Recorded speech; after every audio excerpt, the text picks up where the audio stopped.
할렐루야. 아멘 잘하시네요.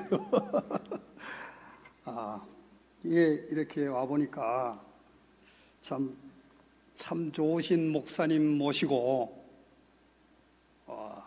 좋은 공기 마시면서 이 고대광실한 이 방주 스타일, 고대광실한 이 성전에서 하나님 섬기시는 여러분이 이 세상에서 가장 복받은 자라고 생각이 됩니다. 할렐루야. 아멘. 옛날 그 춘추전국 시대 때요, 어느 제후가 공자를 찾아왔어요. 공자를 찾아왔는데 무슨 이유로 찾아왔는가 하니까 자기 성에 백성들이 국경을 자꾸 넘어가요. 다 넘어가. 이래서 공자님 보고 이를 어떻게 하면 좋겠습니까? 질문을 하는 거예요. 그래 공자님께서 글자 몇 자를 적어주고 떠나셨어요. 떠나셨는데 그 글자를 나중에 제후가 받아서 펴서 보니까 근자열 원자래 이렇게 적히셨어요. 그리고 이게 무슨 뜻인가 하니까 내 주변 가까운 곳을 즐겁게 잘해주면은 떠나지 아니하고 오히려 먼 곳에서 찾아온다, 그런 말씀이었어요. 그리고 우리 요 근자열 원자래를 가지고 옆에 분들과 인사를 한번 나누도록 합시다. 근자열 원자래, 옆 분들과 인사 한번 하세요. 근자열 원자래. 예. 이건 자녀들 교육에도 좋아요. 근자열, 주변을 즐겁게 하면은 먼 곳에서 찾아온다.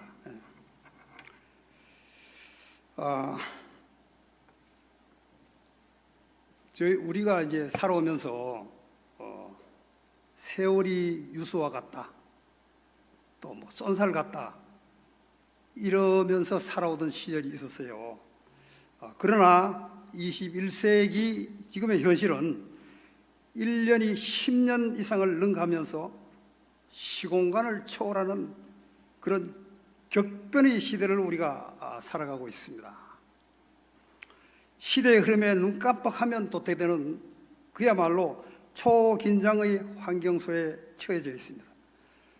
4차 산업혁명의 시대에 그 치열하던 그 경쟁, 인류의 경쟁 속에서 인간 지능을 능가하는 생각대로의 시대가 바야흐로 열려져 가고 있습니다.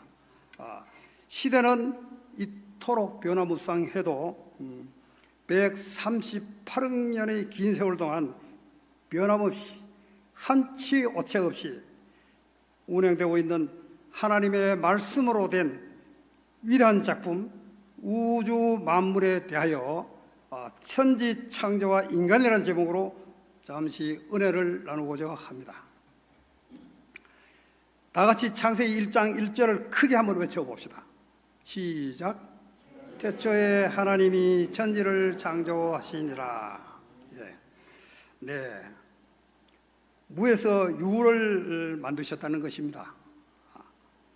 천지 창조는 매우 중요한 신앙적 의미를 우리에게 주고 있습니다. 왜냐하면 말씀으로 끝없는 광활한 우주를 만드셨기 때문입니다. 하나님 말씀이 절대적 능력을 가지고 있다는 것이기도 하죠. 하나님 창조는 본질적으로 과학과 인간의 이해 범위를 벗어나는 지극히 높은 영역에 있습니다. 창세기는 그것을 모든 시대의 사람들이 알아듣기 쉽게 그리고 간결하게 말해주고 있습니다. 하지만 여기에는 그 어떤 것도 초월하는 영원불변의 진리가 있습니다. 하나님의 창조를 믿는 것이 우리들 신앙의 출발점이 되는 것이기도 합니다. 다시 말씀드려 하나님 창조를 믿지 않고서는 우리의 신앙이 성립될 수가 없습니다. 과학은 말합니다. 우주 만물은 빅뱅에서 비롯되었고 생명체는 대부분 진화에 의한 것이라고 말합니다. 그러나 과학과 문명의 최첨단 시대에 21세기에 들어오면서 과학은 일단 창조를 부인도 인정도 아닌 그저 기상천외한 현상으로만 보면서 어정쩡한 모습을 보여주기도 하고 있습니다. 그런데 오늘 제가 하나님 천지 창조가 사실임을 확실하게 입증해 내겠습니다. 그럼 먼저 과학이 주장하는 우주론에 대해서 알아보겠습니다. 크게 나누어 우주는 빅뱅에서 비롯된 것이며 생명체는 진화에 의한 것이라고 말합니다. 그럼 먼저 빅뱅에 대해서 알아보겠습니다. 1번 화면 열어주세요. 또 넘기시고, 예. 빅뱅이, 과학자들이 말하는 빅뱅이 저런 스타일로 폭발해가지고 퍼져나갔다는 거예요. 빅뱅은 불과 100년도 채 못된 때 비로소 개념 정의가 되었어요. 빅뱅이다 뭐 이렇게 된 거죠. 그것이 100년도 안 됐다는 거예요. 짧은 시간에 과학자들이 뭐 대충 정리를 해놓은 거죠.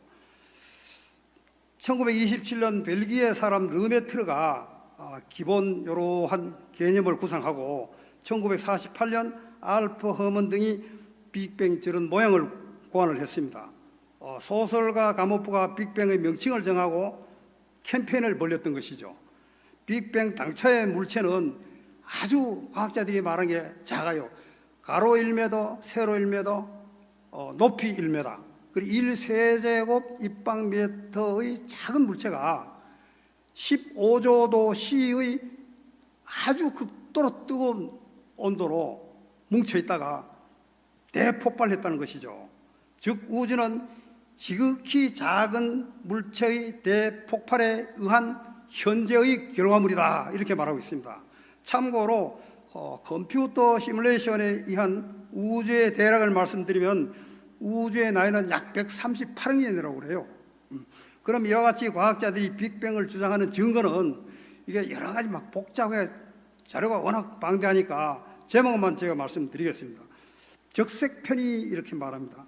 그 다음에 우주 배경 복사 그래요. 마지막으로 이제 원시 핵 합성이라고 그래 합니다. 근데 반면에 빅뱅이 허구라는 반론 주장하는 학자들도 많아요.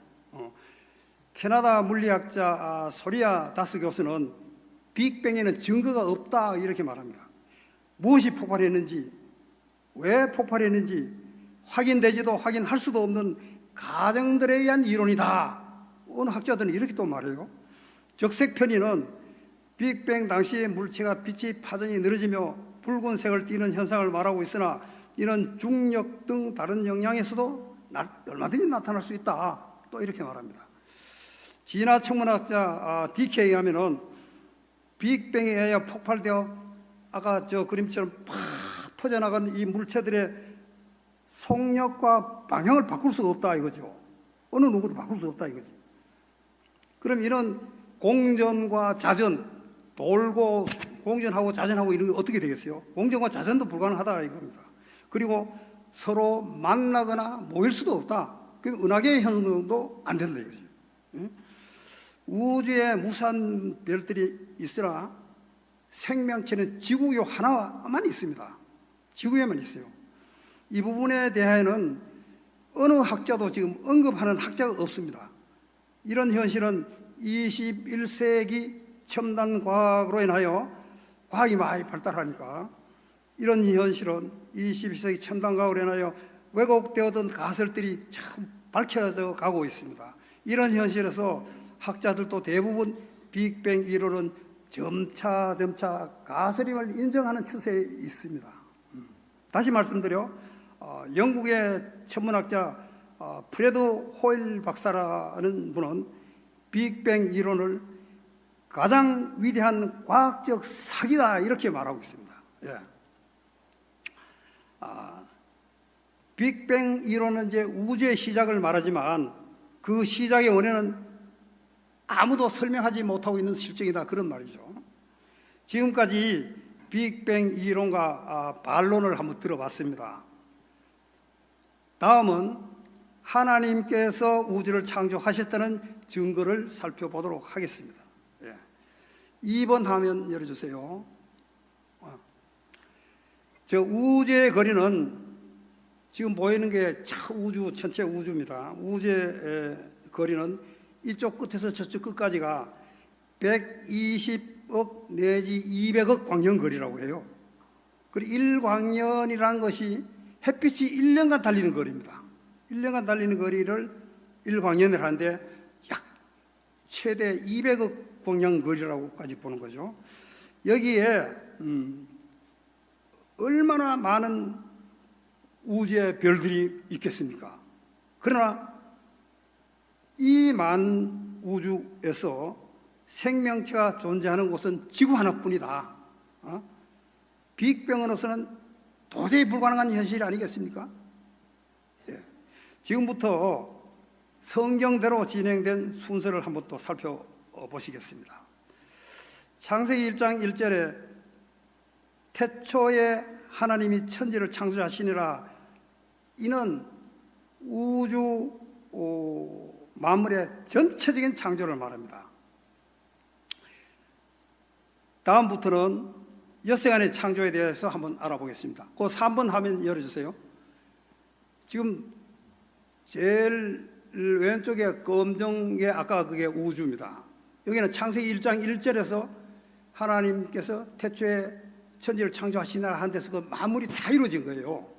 그럼 그 다음에 이제 첫째 날, 그 밑에는 이제 하나님께서 수면 위에 운행하시니라 그 부분이고, 지구 해놓은 이제 하얀 첫 번째 그림, 저거는 창세기 1장 1절, 1장 5절의 첫째 날입니다.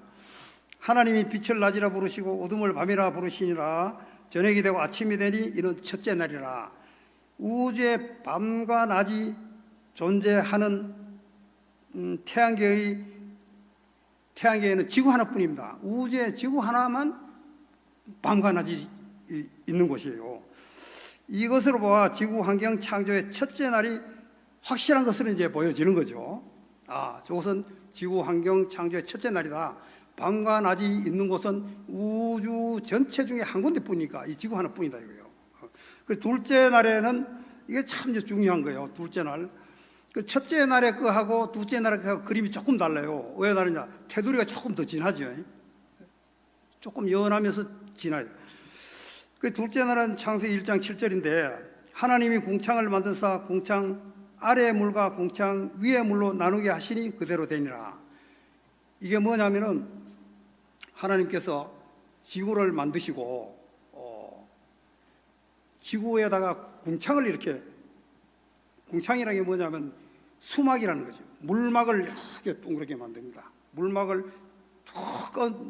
만들어요. 왜 물막을 만드냐면은 창세 당시에 이 태양이 너무 강렬하니까, 이 강렬한 중에는 자외선, 감마선, 방사선 등 유해 광선들이 많았어요. 그리고 이걸 일단 차단을 하는 거예요.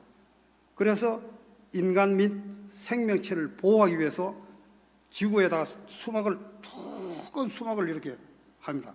요거는 이제 수막이, 우리가 하늘 위에 어떤 수막이 있으면 어떻게 되냐 하지만은 사실 있었어요. 왜 있었냐면은 또 이거 공부를 해 들어가면은 노아 홍수 때 이것이 다 내려왔습니다. 노아 홍수 때.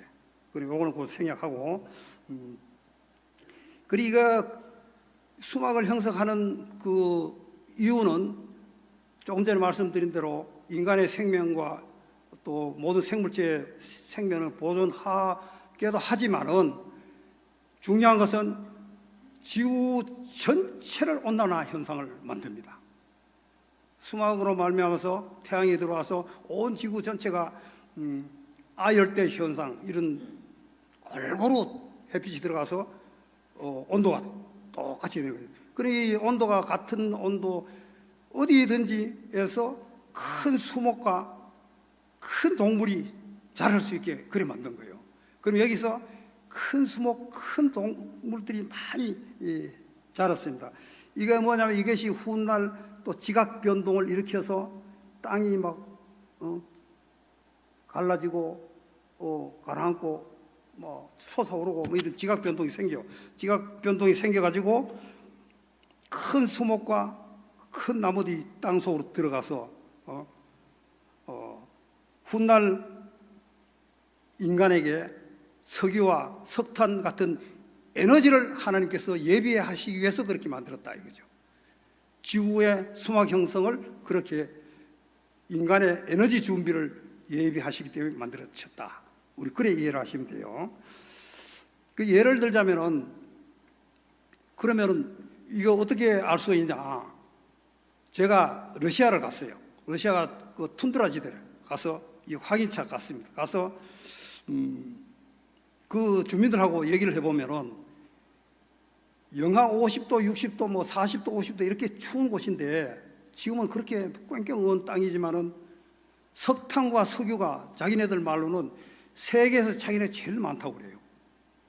우리가 세계에서 석탄, 석유가 제일 많습니다. 이렇게 말합니다.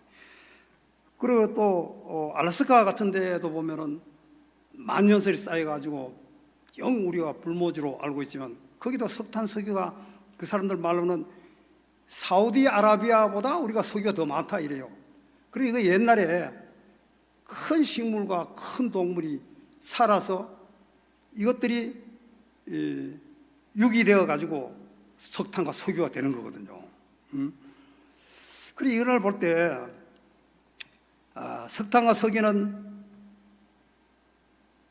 처음에 하나님이 수막을 형성시켜 가지고 아열대 기후를 만들어서 거기서 큰 동물과 큰 식물이 파자리 해가지고 지각 변동 이해가지고 알래스카 뭐 툰드라지대 거기도 옛날에는 안 추웠거든요. 그래 거기서 자랐던 것이 묻혀서 석탄과 석유가 된 것이 오늘날 이렇게 입증이 된다 그 얘기예요. 참고로 석탄과 석유는 큰 동물과 큰 식물이 땅 속에서 유기되어서 만들어진다 이렇게 결론을 내시면 돼요. 그래서 뭐 태초에 하나님께서 수막 창세기 1장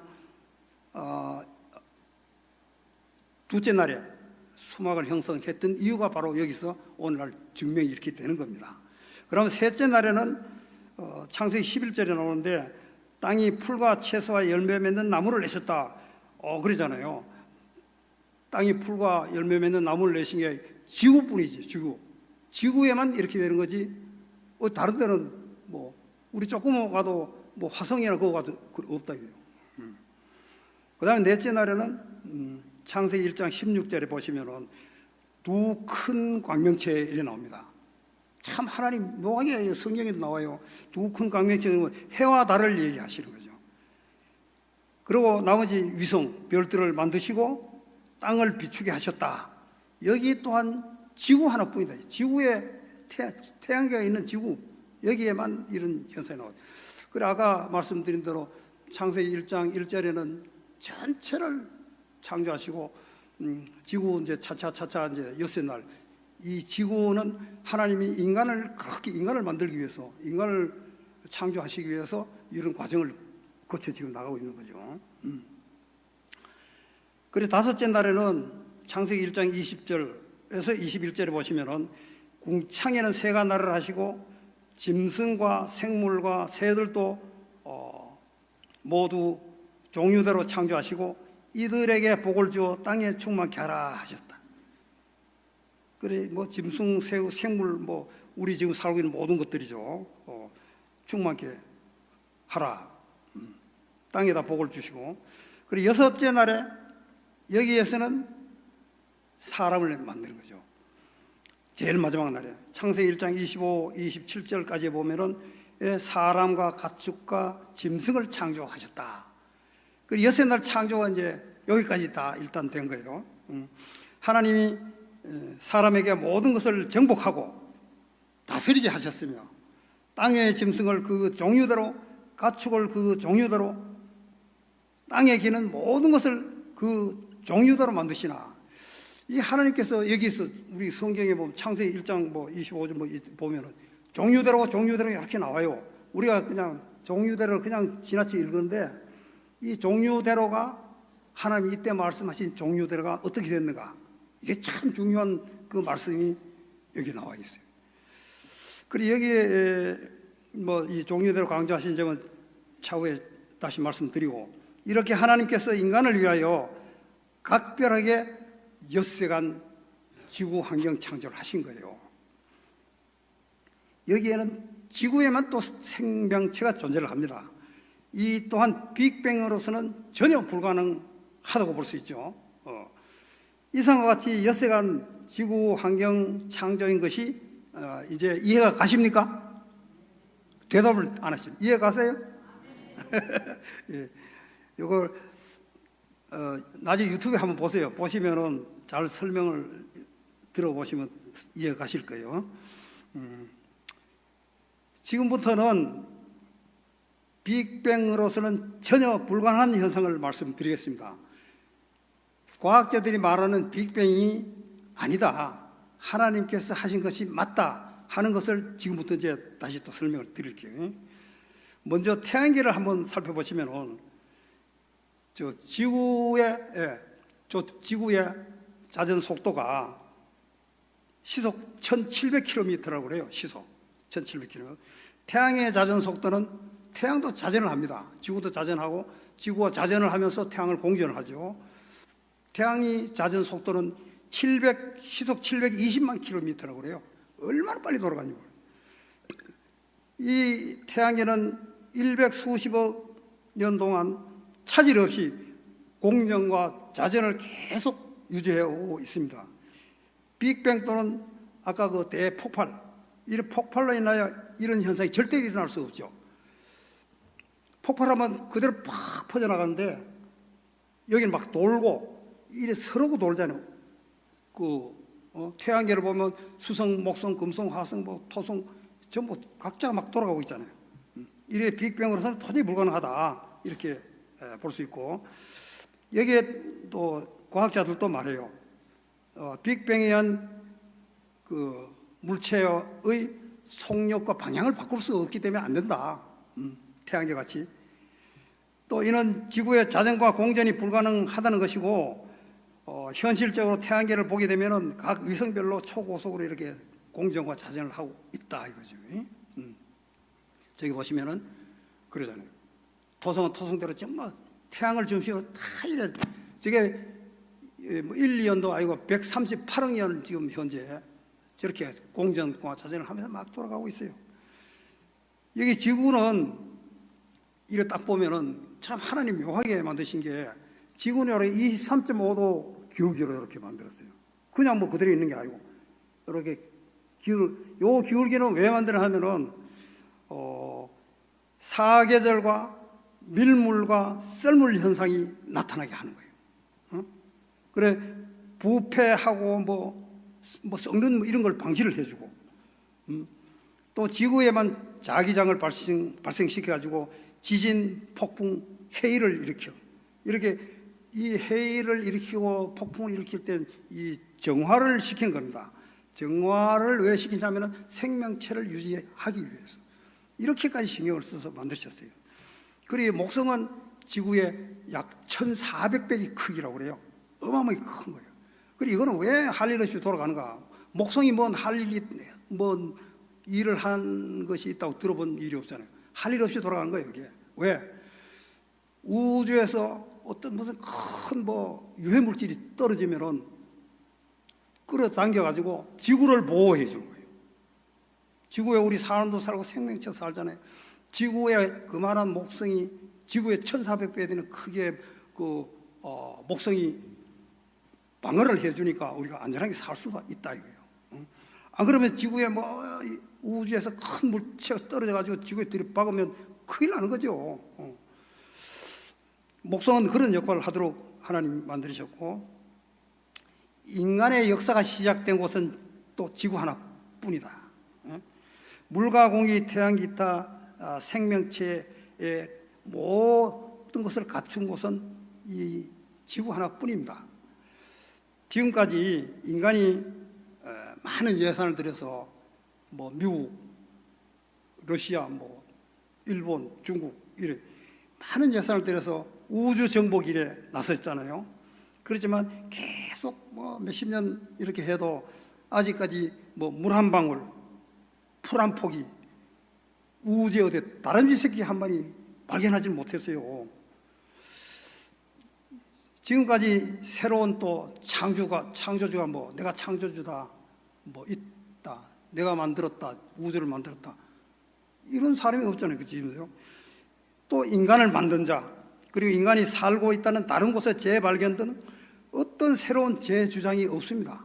과학이 발달하면 발달할수록 과학자들의 입은 점점 닫혀져요.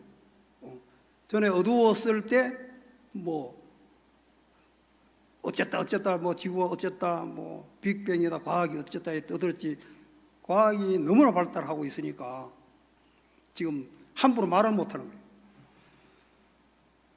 그렇다면 어떻게 태양계의 자전과 공전이 100수십억 년 동안 차질 없이 오차 하나 없이 계속 유지되면서 생명체가 존재하고 있을까요?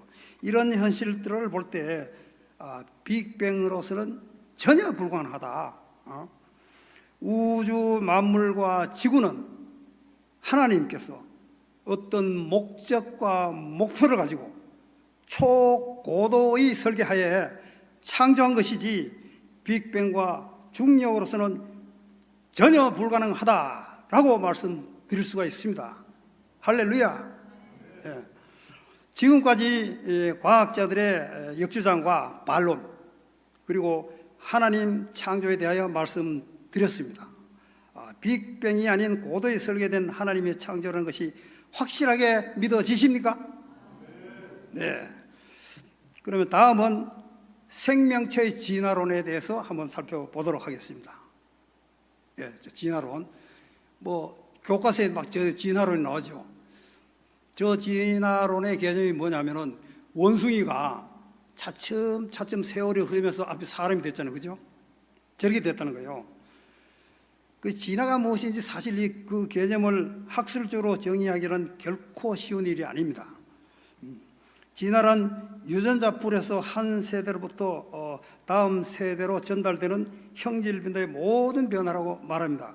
이 진화론의 주체인 다윈의 진화론을 보게 되면은 크게 세 가지를 요약할 수 있어요.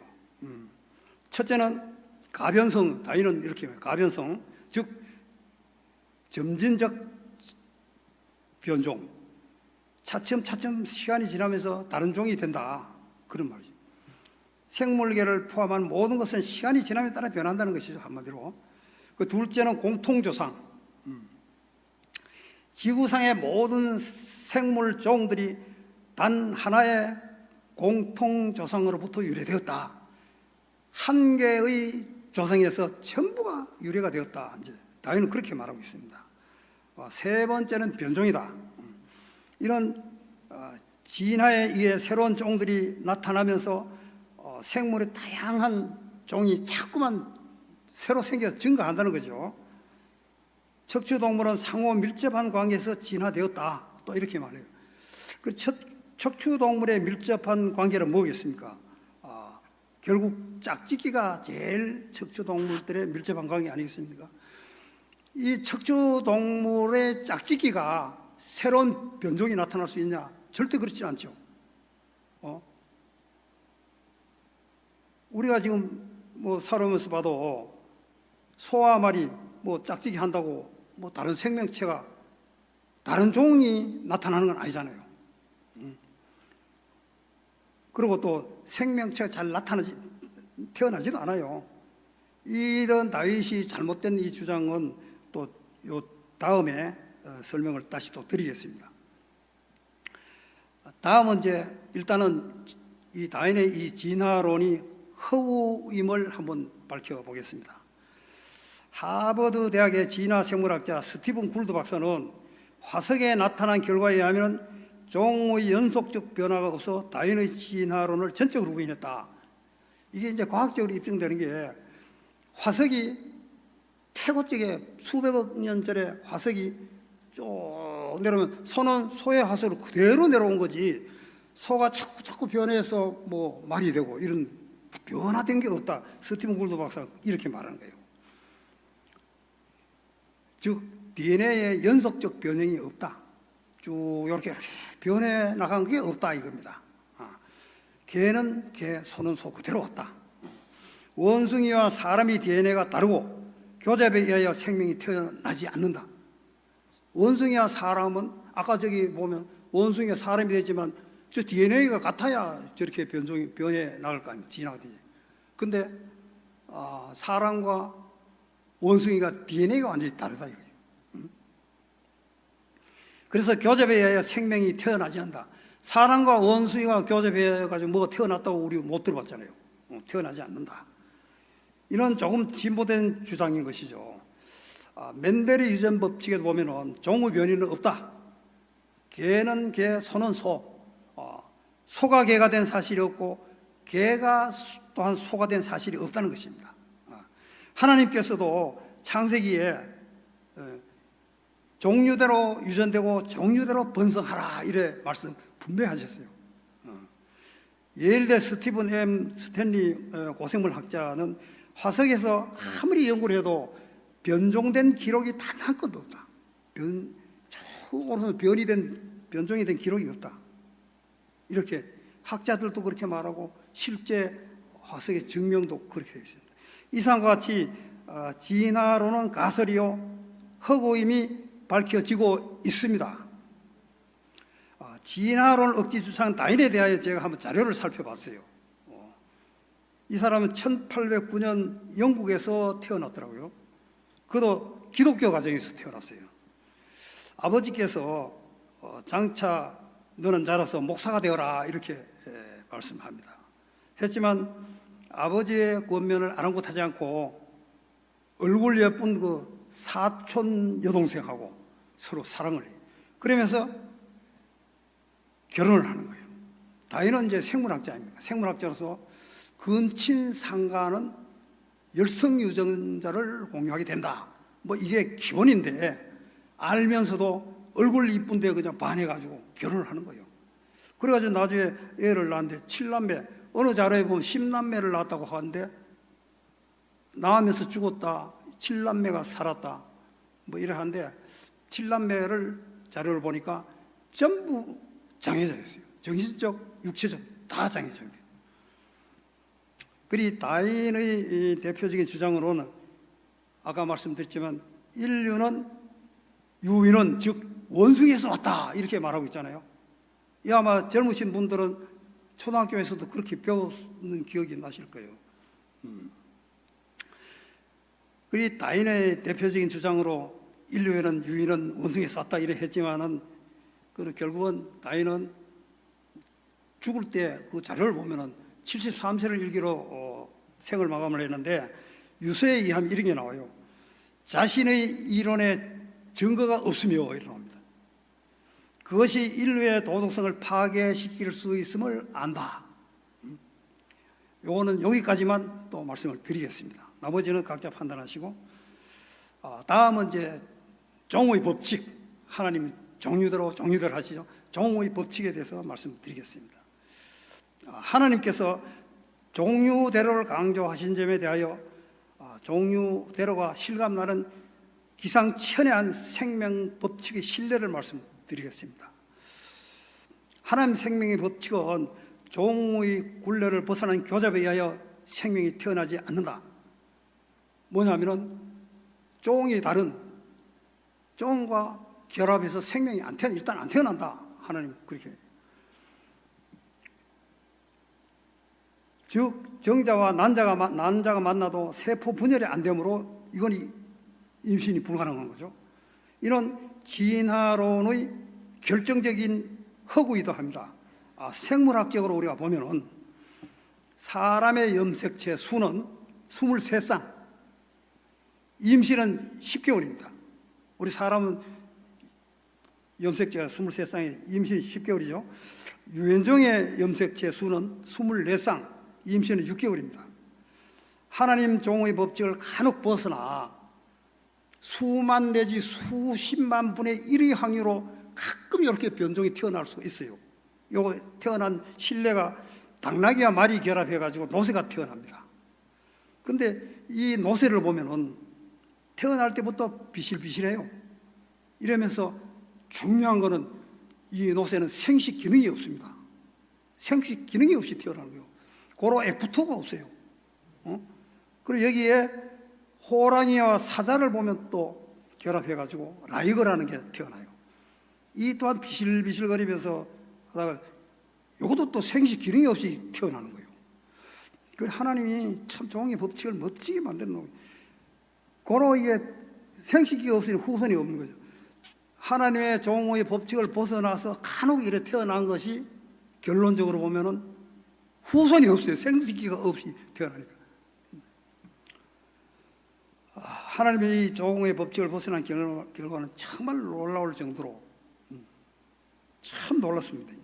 뿐만 아니라 1990년경 세계 6개국 미영푸중러일 우리 한국은 이걸 참여를 못했어요. 대표 생물학자가 모여 게놈 연구가 시작되었습니다. 그리고 2001년 한 10년에 걸쳐서 연구가 끝나 프로젝트가 완성되면서 발표된 내용을 보면은 유전자는 순차적, 점진적 진화는 불가능하다. 딱 이게 다윈이 말했던 거하고 천지 차이죠. 뭐 이래 커가면서 자꾸 진화적, 점진적 진화가 불가능하다. 유전 정보는 저절로 생길 수 없으며 어디서 뭐 이렇게 그냥 저절로 생길 수가 없다 이거요. 그리고 가변하여 새로운 생명체가 태어날 수 없는 것으로 확인되었다. 이런 사실들이 하나님 창조 과정에서 강조하셨던 창세기 1장 21절, 24절, 25절에 보시면은 종류대로가 나옵니다. 이것이 그 말씀이 오늘날 생명의 질서와 법칙과 윤리관이 이렇게 철저하고 완벽한 것입니다. 우리 성경 뭐 이럴 때 그냥 종류대로 했는데 그것이 오늘날 우리 생명의 질서를 이렇게 확고하게 하나님께서 만들어 놓으셨던 거예요. 큰 소리로 우리 창세기 1장 1절 한번 외쳐봅시다. 태초에 하나님이 천지를 창조하시니라.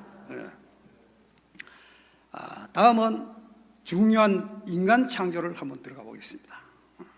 6번 다음에 열어주세요. 6번 열어주세요. 야훼께서 아담과 하와를 지으시고 에덴의 인간의 참 평안을 누릴 수 있는 모든 것을 갖춘 동산을 마련하시고 아담과 하와를 이곳에 살게 하시면서 선악과는 먹지 마라 요 한마디만 하셨어요. 그리고 이건 인간에게 참 큰 복을 주신 겁니다. 하나님 큰 복을 주셨어요.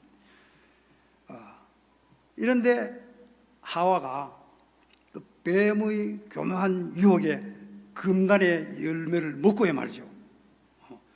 이게 뭐 어떻게 된 겁니까? 죄를 짓는 거죠. 그리고 이게 죄가 된 거예요. 그리고 이 선악과 범죄 후 에덴 동산의 현상을 정리를 해보면 7번 화면 열어주세요. 하나님께서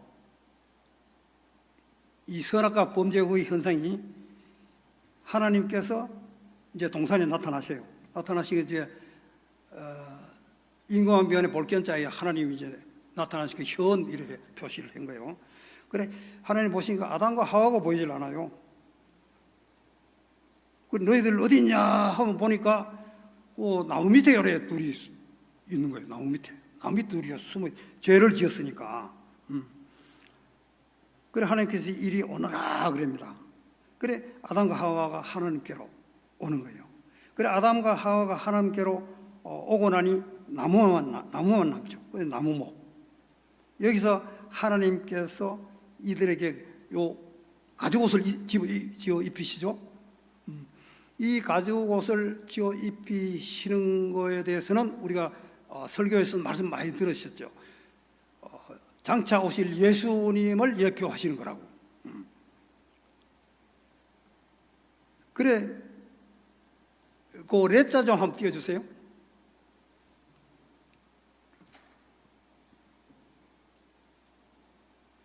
지금 여기 컴퓨터에서 저게 슬라이딩이 안 돼서 그런데 원래 슬라이딩이 되면 어떻게 하냐면은 아담과 하와가 나무 밑에 숨어 있다가 이리 오너라 할 때 요 십자 밑에 두 개 나오네. 또 하나 아담과 하와 왔죠. 그럼 저 나무만 남는 거예요. 나무만 남는데 그 나무 밑에 보면 또 큰 사람이 있습니다. 또 한 번 눌러주세요. 또 하나 눌러주세요. 저거 예수님입니다. 예수님까지 오시거나 예수님 십자가가 남네요. 십자가. 이래서 복과 죄와 십자가를 하나님께서 에덴 동산에 주셨어요. 그리고 복은 하나님의 정권이고, 이 복은 태고적 창세 때부터 지금까지 이 복은 하나님이 주시는 겁니다. 우리가 복을 줄 수가 없어요. 우리는 축복해요. 옆 사람은 축복하면은 하나님 복을 줄 만한 복을 주시는 거예요. 복의 정권은 하나님이시다. 이거는 세상이 아무리 변해도 21세기, 50세기가 변해도 하나님의 복의 정권은 변하지 않는 거예요. 그리고 죄는 인간이 회개해야 할 몫이고, 십자가는 예수님 구원의 방편책으로 저 에덴 동산에서 저런 현상을 보여줬다. 그래서 장차 인류가 살아가면서 일어날 사건들을 에덴 동산에서 미리 보여주는 원초적 축소판이 되었던 것입니다. 이로써 선악과 사건이 인간이 살아가면서 생을 다하는 그날까지 가지고 가야 할 숙명적인 핵심 키워드를 하나님께서 우리에게 주신 거예요. 다음은 하나님 창조의 목적을 살펴보도록 하겠습니다. 7번인데요. 7번 하면 9번 맞습니다. 하나님의 창조 목적은 하나님의 무한하신 능력과 지혜와 의와 선하심을 나타내시기 위하여, 또 하나님께서 인간에게 모든 것을 다스리게 하시기 위하여, 또 하나님께서 우리로 하여금 찬송과 영광을 받으시고 여호와의 성민이 되게 하시기 위하여 천지와 인간을 창조하셨다, 그 말씀입니다. 이로써 우리는 하나님 천지와 인간의 창조로 말미암아 지구상의 현존 인구 약 80억 분의 1의 귀한 생명을 얻고 만세전에 택함받아 구원받은 자로 살아가게 된 자랑스러운 우리 모두가 되었습니다. 여기에 우리는 정통성 있는 구원받은 자가 된 거예요. 이로써 우리는 구별된 참 보배로운 자가 다 된 겁니다.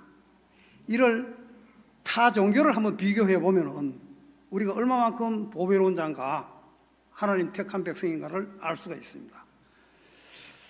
우리가 근접해 살고 있는 불교를 한번 예를 들어보겠습니다. 제가 한 20년은 전 하시야솔의 오도 무유지 등야, 이 말씀을 한번 들어보신 분 있으십니까? 들어보셨어요? 하시야솔의 오도 무유지 등야. 제가 인터넷에서 이 글자를 봤어요. 그리고 이거 보니까 석가가 말씀을 했다고 그래요. 석가가. 근데 이게 무슨 뜻인가 하면은 어느 때든지 예수가 오는 날에는 나는 밤거리에 기름 떠진 등불이다, 이렇게 말했어요. 그러면 우리 예수님하고 석가하고는 한 600년 정도의 차이가 납니다. 600년 전에 석가가 있었고 600년 후에 예수님이 오셨는데, 석가가 600년 후에 오실 예수를 미리 이름까지도 알고 있었다. 그리고 이 글귀를 발견했는데, 이게 도대체 어떤 육하 원칙에 전부 따져봐야 정리한 확고한 자료가 될 수 있는데, 그리고 이것만 떠 있고 석가가 말했다는 것까지만 나와 있는데 더 이상 자료가 없어요. 아무리 밤새도록 찾아봐도 자료가 없어요. 그래 궁금해하면서 지내오던 중인데, 어느 날 또 성철의 임종의 시, 이게 또 떴어요. 성철이라는 그 스님은 유명한 스님이잖아요. 임종의 시. 그리고 이분이 죽을 때 막 숨을 거두는 직전에 그걸 시를 읊으면서 기자들이 그걸 취재를 했다는 거예요. 그 생평기강 남녀군, 생평기강 남녀군, 이게 뭐냐? 한평생 많은 남녀들을 속였으니 그 미천과업 과수미, 그 죄업이 수미산보다 더 그 하늘에 미치다. 환람압이 한만다. 활랑하게 한다. 산채로 지옥에 떨어져 그 한이 망갈래로 찢어진다. 그리고 보니까 조선, 중앙, 동아, 국내 5대 일간지 다 나왔더라고요. 그래도 제가 확인을 하기 위해서 이 자료를 가지고 조선일보를 갔었습니다. 조선일보를 가서 이 자료가 사실 확실한 자료냐 조회 좀 해달라 했더니 그 여직원이 컴퓨터 조회를 딱 하더니 사실 그대로의 자료입니다. 딱 확인을 해줬어요. 그리고 이게 뭐냐면은 성철 스님이 우리가 이게 이것도 확실한 증거는 없어요. 얼마든지 우리가 유추해 볼 수 있는 자료는 되는 거죠. 많은 수도를 한 성철 스님께서 임종의 때에 영안이 열려 영계의 세계를 이렇게 본 거예요. 영계의 세계를 보니까 누가 거기 있고 거기는 보이던가 봐요. 그래 이걸 보고 읊은 시가 아니었겠나. 그러면 아까 하시야설의 오도무이자고 그의 연계가 되잖아요. 그죠? 요것도 여기까지만 설명을 드리겠습니다. 나머지는 각자 판단해 주시죠.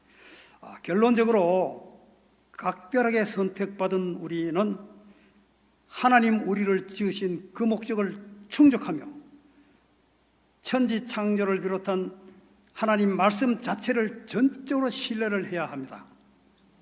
다 같이 창세기 1장 1절을 다시 한번 외쳐보겠습니다. 태초에 하나님이 천지를 창조하시니라. 자, 다음은 우리의 각오. 우리가 하나님께서 이렇게 하셨는데 우리는 이제 다들 각오를 가지고 살아오시고 계시지만 더더욱 철저한 각오를 가지고 살아야겠다. 다음은 우리가 어떤 각오를 가지고 살아야 되냐를 말씀드리겠습니다. 우리는 평생을 하나님 우리를 지으신 그 목적을 충족해 드려야 됩니다. 지금까지 설명드린 것 같이 하나님의 그 위대하신 창조를 우리가 우리 인간을 위해서 그렇게 지은 거예요. 얼마나 하나님 그 지혜와 신경을 쓰셨어요. 지으신 목적을 충족해 드려야 됩니다. 그러기 위해서 우리는 하나님 율례와 규례에 의해 늘 온전한 삶으로 찬송과 영광을 올려드리며 우리는 하나님께로부터 만세전에 택한 바 된 자로서의 그 정체성을 확고히 하여 하나님을 나타내고 드러내며 그리고 하나님을 자랑하는 우리 모두가 되어야 합니다. 우리는 앉으나 서나 나가든지 들어가든지 우리의 생이 끝나는 그날까지 이 세상과 구별된 거룩한 삶을 살아야 합니다. 그리고 우리 모두는 하나님 천지 창조와 인간 창조를 전적으로 신뢰하며 하나님 보시기에 기쁨이 되고 하나님 보시기에 자랑스러운 자 되기를 늘 애쓰며 살아갑시다. 감사합니다.